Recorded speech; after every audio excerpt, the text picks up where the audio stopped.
Welcome to CTV News Trendline with Michael Stittle and Nick Nanos. U.S. President Joe Biden finally visited. He was elected back in 2020, and it took him a while, but he finally got here. I just want to play a quick clip from President Biden. The United States chooses to link our future with Canada because we know that we'll find no better partner. And I mean this from the bottom of my heart. No more reliable ally. No more steady friend. Very, very kind words. And, from a public relations perspective, it seemed to go really well. What did you think, Nick? Well, the thing is that Biden said everything that he needed to say, on the binational relationship. Canadians like to hear nice words from the president. And he also took a shot at the Leafs for all those Leaf fans out there. They probably I saw that. Yeah. As he talked about his wife being a Philadelphia Flyers fan, and that he couldn't cheer for the Leafs. But the thing is so Canadians want to hear the type of message that Biden had to say. But that's just one part. What they want to also understand is what is being done. How is the binational relationship being improved? What are the new initiatives to help Canada within the North American economic environment create jobs and prosperity and stuff like that? Because let's face it, under Trump, we're pretty roughed up. It was a very difficult period. Trump was hostile to the North American Free Trade Agreement. He said the deal sucked, and he had a new deal. And Biden has been very focused on the domestic agenda. And I think it's important that Canada not be a casualty. So yeah, he said lots of nice things. But where's the beef, right? What was accomplished by this trip?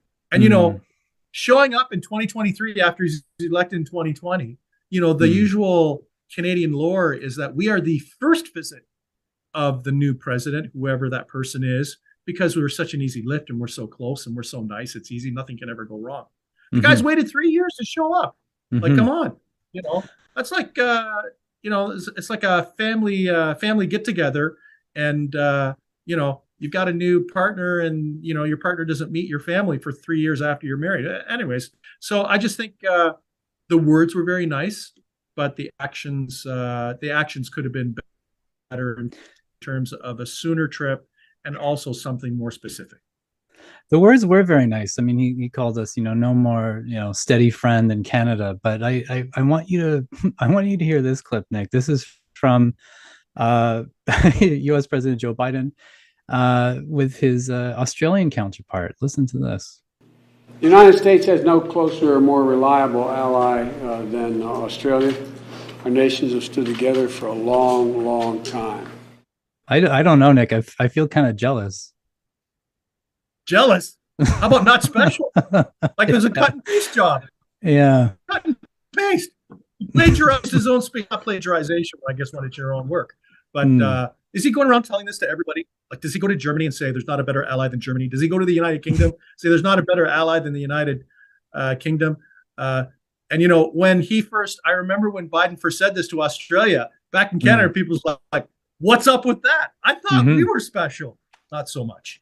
But, this speaks to, Biden's obviously view that there is a group of countries, and why don't we count ourselves as one of those countries, because we'd like to try to be nice, that Canada is part of a group of countries that the Biden administration sees as their closest allies and most reliable allies. So why don't we just say that we're in a small club in the U.S. administration that of countries that are like-minded and reliable allies to the U.S. to America as a result. But I think this goes back to we talked about, will the budget impact the trend line, which has been working against the Liberals. The other thing that usually impacts the trend line, state visits, because we look like a statesperson, right? Like statesman.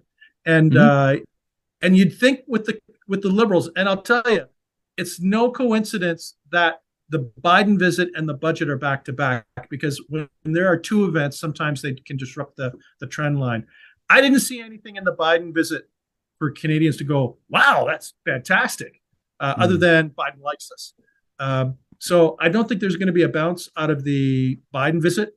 Even though these visits many times help move the numbers, we'll see what happens on the budget front. But why don't we just say, stay the course? Like, even trend line on the Biden visit. We don't know what will happen on the budget for another 7 to 10 days.